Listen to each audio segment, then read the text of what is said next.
En tidlig morgen, lige før solen stod helt op, lå alle små skovvæsener og sov.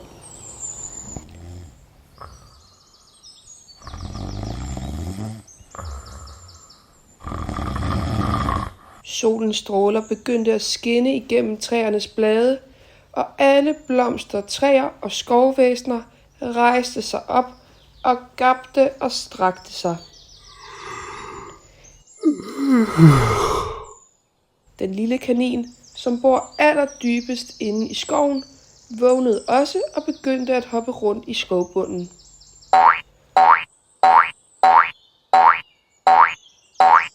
Fuglene allerhøjst op i træerne begyndte at baske med vingerne og begyndte at pippe. Åh nej, det begynder at dryppe. Regnen kommer. Regnen har lavet små vandpytter i skovbunden, som man kan hoppe og plaske i. Efter lidt tid med regnvejr kom solens stråler heldigvis frem igen. Alle de nye blomster i jordbunden begyndte at springe ud. Den lille ræv, som havde gemt sig inde i en busk, mens det regnede, kommer snigende ud. Den er sulten, og den leder efter mad. Den sniger sig rundt i skovbunden, fuldstændig lydløst.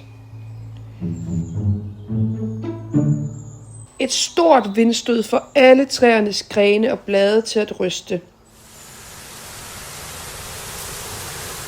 Det blæser lidt, men så bliver vejret stille igen.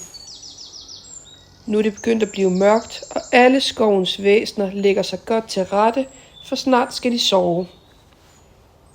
I morgen er der også en ny og spændende dag i skoven.